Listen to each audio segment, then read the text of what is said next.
13 fascinating facts about sex in ancient Egypt. This is Learning the World. Let's go. Sex in ancient Egypt functioned along a very different axis of pleasure and propriety than it does in a modern Western context, but that doesn't mean ancient Egyptians did everything they could think of or that ancient Egypt was one non-stop party. For example, ancient Egyptians thought visual depictions of animals doing it were less offensive than human-human intercourse. Representations of intercourse with animals, with corpses, and with siblings all have a place in the story of sexuality in ancient Egypt. If you thought the Romans and Greeks were unique when it came to bumping uglies, wait until you see the ancient Egyptians. Notably, the ancient Egyptians had strict rules about things like adultery and used early forms of birth control. They also kept records of their practices, which paved the way for advances in sexual intercourse in the centuries since. Necrophilia happened during the embalming process. Most people know ancient Egyptians practiced mummification, but the embalmers who performed the process didn't always respect the bodies. Ancient writer Herodotus recorded rumors of at least one embalmer sleeping with the corpse of a beautiful woman, which led to worries about intercourse between embalmers and the bodies of famous or particularly attractive women. People frowned upon the practice, and if colleagues discovered an embalmer was using a corpse for carnal purposes, they denounced him. According to Herodotus, to guard against necrophilia, families did not immediately surrender the bodies of deceased women who had been great beauties. Instead, the families waited a few days so the corpse would be somewhat decomposed. They used crocodile dung and acacia gum for birth control. Like modern civilizations, ancient Egyptians wanted to have some degree of control over their family planning. It led to them creating methods of birth control. One approach detailed on ancient papyrus suggests they used gum made from acacia tree sap to cover the mouth of the womb during intercourse. And there is at least some corroboration for the effectiveness of this approach, as acacia gum contains lactic acid, a known spermicide.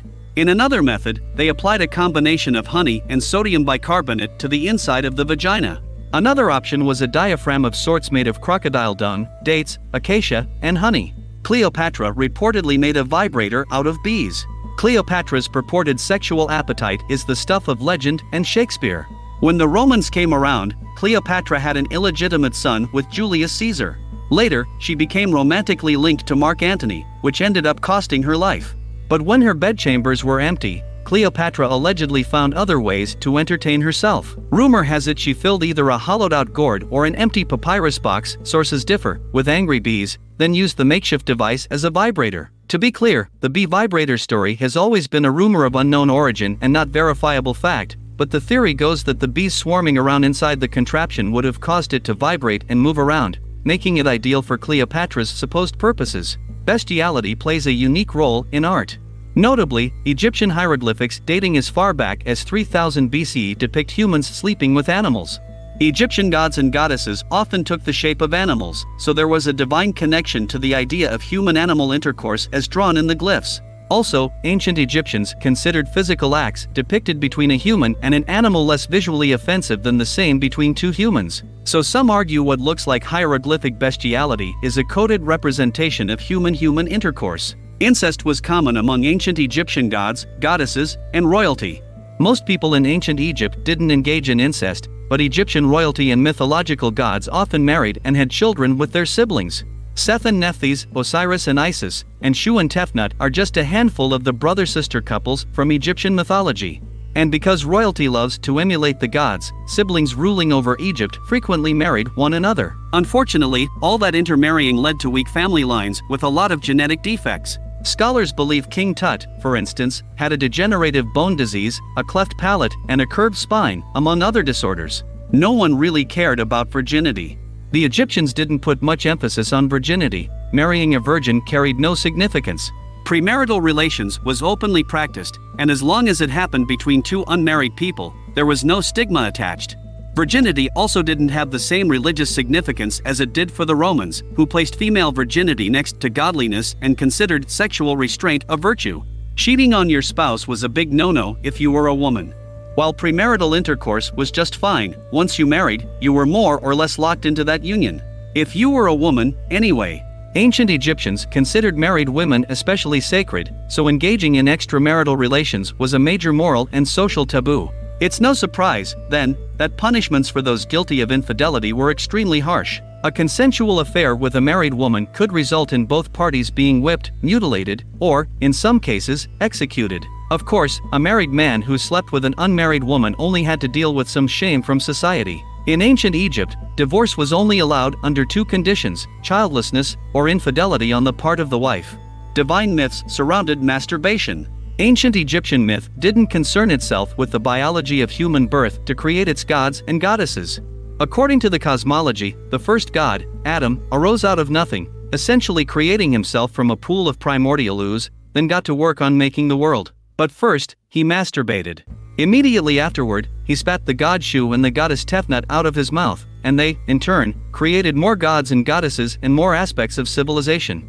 Ancient Egyptians saw the masturbation part of this story as critical, so male self-pleasure took on an almost divine element. There are even accounts of pharaohs ceremonially masturbating into the Nile.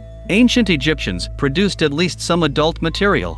Unlike ancient Romans, the ancient Egyptians weren't particularly progressive when it came to dirty pictures. Some erotic imagery did exist, though, the most famous example being the Turin Erotic papyrus, which contained a series of sexual vignettes. Measuring 8.5 feet long and 10 inches high, 2/3 of the papyrus depicts a disheveled man having intercourse with a young woman. It illustrates different positions, each one more bold and creative than the next, including one of the couple going at it in an improbable configuration on a chariot. Many experts think the Turin Erotic papyrus was the ancient Egyptians' idea of satire, not something they saw as legitimately sexy or intended for the purposes of arousal. The first known record of oral appears in Egyptian myth. The resurrection of Osiris is a classic in ancient Egyptian mythology.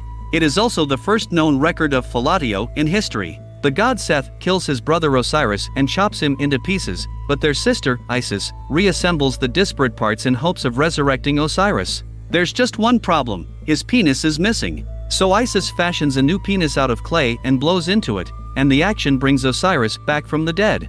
They place lots of emphasis on male genitalia. Ancient Egyptians commonly wore amulets shaped to represent genitalia, both male and female, as symbols of prosperity and fecundity. The cowrie shell, which bears a resemblance to female genitals, is one example. Reliefs carved into tombs, some dating back to nearly 2500 BCE, also showcase another early Egyptian concern with genitals: the practice of circumcision. According to Paula Vega, a scholar from the University of Lisbon, in surgical terms, circumcision may be the oldest known surgery in Egypt. Similarly, Herodotus recorded priests had to shave regularly and undergo circumcision. However, the reliefs show boys nearing the age of puberty, not infants, being circumcised. Vega asserts this is because the Egyptians saw circumcision as a rite of passage. Ancient Egyptians thought semen came from the spine.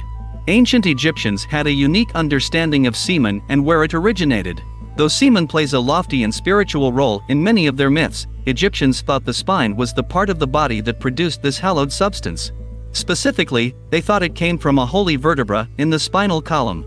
And this perspective endured as accepted fact for years afterward. Even Plato believed it, calling semen a soft flow from the spine. One of ancient Egypt's foundational myths involves two gods and semen. The ancient Egyptian myth of Seth and Horus has a uniquely sexual component, one that relates to the culture's larger beliefs about sex, fecundity, origins, and power.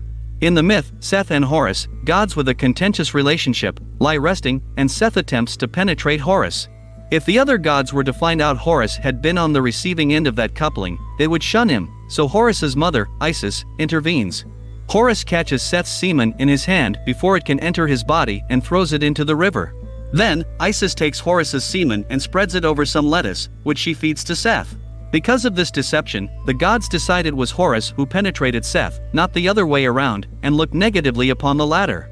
Eventually, Horus becomes the king of Egypt. Want more ancient Egypt? One of the oldest and most mythologized cultures in human history, ancient Egypt has attracted the curious and the adventurous.